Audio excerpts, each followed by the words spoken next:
Letters. Letters are important. Letters are something that everything is made up of in one way, shape, or form, even though they are all imaginary and all, we've just agreed that these magical sounds that we make are considered letters, but letters make the world go round. And my friend Anirin from Australia, who is a wonderful chap, tagged me in a project called the A to Z of Gaming. So for those of us in the States, that's the A to Z of Gaming.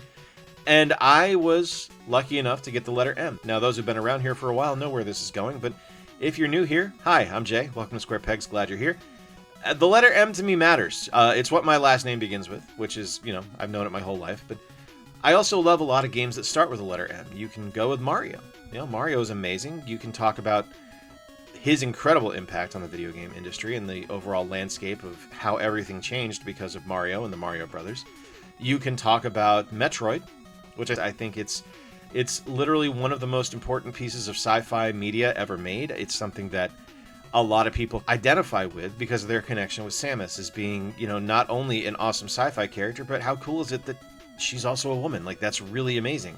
You don't often get that outside of characters like Ripley. I could talk about Master Chief. I just got the new Halo remastered for the PC, and I think that's pretty awesome. Thanks to Xbox for providing that code. It's a bigger review will be coming down the road, but I wanted to feature it here so you could see how pretty it looks. Like, it looks amazing. It's a really ambitious remaster. Today's video is sponsored by Soundstone. The Soundstone Network is a collective of podcasts covering video game history. Founded by Darren Hupke, Gooey Fame, and Sean Douglas, Soundstone features writers and journalists, artists and composers, and other creatives from, in, or around the video game industry exploring video games with a mix of commentary, interviews, and original reporting.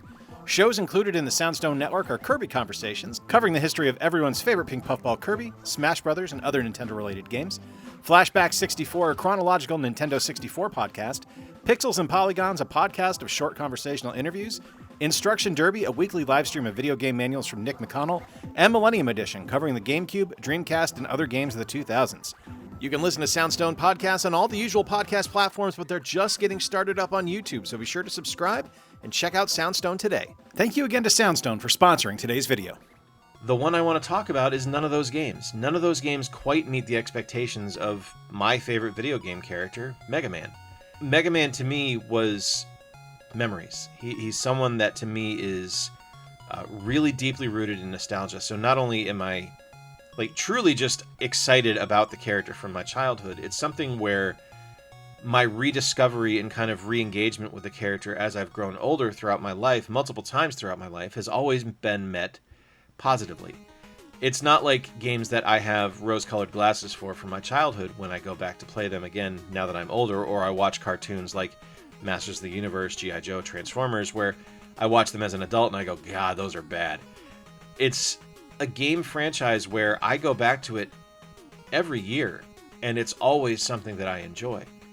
And I can look at different times in my life where I've gone back to Mega Man, and it's always been the same thing. When I first discovered him, I was 9 or 10 years old. I think I was about 10. I think we first checked out Mega Man from the video store in Westport, Mega Man 2 specifically, when I was 10 years old. And it's something where I loved the character. I continued to play Mega Man games since then, and discovering Mega Man 2 and renting it led me to buying the game and having it in my collection, and then Mega Man 3 and 4 and the original Mega Man eventually. It was something where I needed more of the character in my life. Super Nintendo came out, and the Mega Man X franchise was there, and that was something that, again, I was immediately drawn in, and I immediately enjoyed it.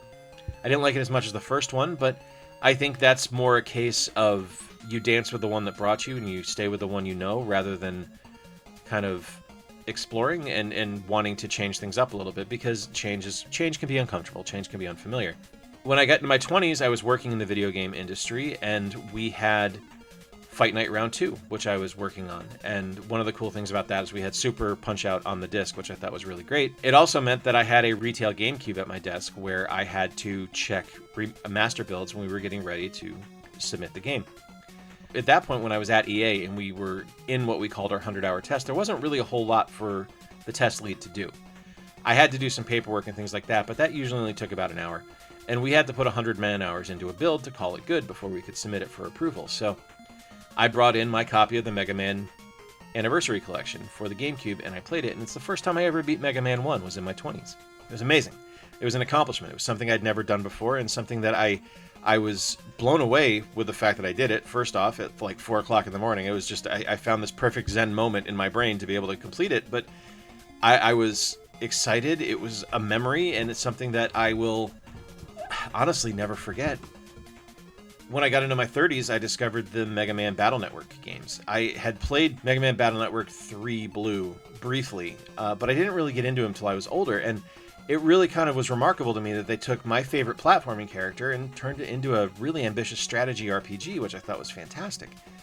And the character just still worked. He was a different Mega Man. He wasn't the same Mega Man that I knew and loved, but he was still familiar. It was still my guy. It was still my Blue Bomber. He was just a little bit updated, a little bit changed. And then when I got into my 40s, Mega Man Legacy Collections started releasing. And I think that was something where I really saw how important the character was overall, because while I knew all of these games that had released, I didn't really know all the games that had released. You know what I mean? Like, I knew that they had come out, but I didn't really know them, and I hadn't played all of them. And to be able to get the Mega Man Legacy Collection 1 and 2, to get the Mega Man X Legacy Collection, the ZX Collection, the Battle Network Collection.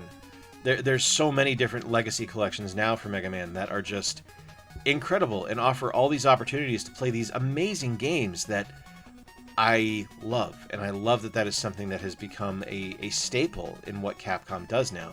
We still need a Legends Legacy Collection, Capcom. Please make it happen. I would love to have all 3 Mega Man Legends games released, Mega Man Legends 1, 2, and The Misadventures of Tron. And hey, if you find the source code for Mega Man Legends 3 and you want to finish it, you ain't going to catch me complaining. I just adore the character. Even silly things like Mega Man Soccer, or Rockman Soccer if you're over in Japan, were fun. Were they great? Not necessarily, but they were still fun. It was an absurdist idea, it was a silly idea, but it worked and it was enjoyable. When he started appearing in other things like Super Smash Bros., like the Marvel vs. Capcom franchise, or appearing in his own fighting game in arcades, as well as on the Neo Geo Pocket Color and the Neo Geo Pocket, it was awesome, because it was a way to branch out on this character. And as I've kind of grown and I've started to collect more Mega Man stuff, I've really kind of just amassed this ridiculous appreciation, even bigger than I already had for the character. It's really fun. And to be in possession of something like, I'm showing off the Mega Man shrine here, and to be in possession of something like my painting that Jen from Retro Rivals did it's something that when I look back on my time making YouTube videos, when that is finally all said and done, and when I'm nothing more than kind of like memories in the breeze of people, I can look back at that painting and realize that me talking on this channel and me talking to you guys about things like video games mattered to some people and mattered to some of you, and it matters to me. And Mega Man is kind of one of those sources of importance and something that I love.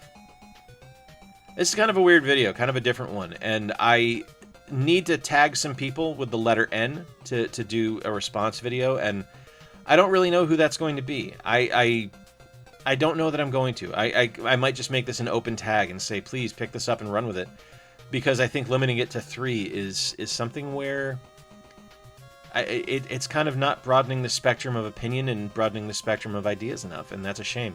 So please, if you want to do this, run with it. Grab the letter N, talk about your favorite game that starts with it, and then spread the love. Let's make this go around the world. I think it'd be really fun. If you enjoyed today's video, give it a thumbs up. Consider subscribing if you're new here. Until next time, folks, I'm Jay. Appreciate you being here. Remember to play more games, stay square, and take care. I'll talk to y'all soon.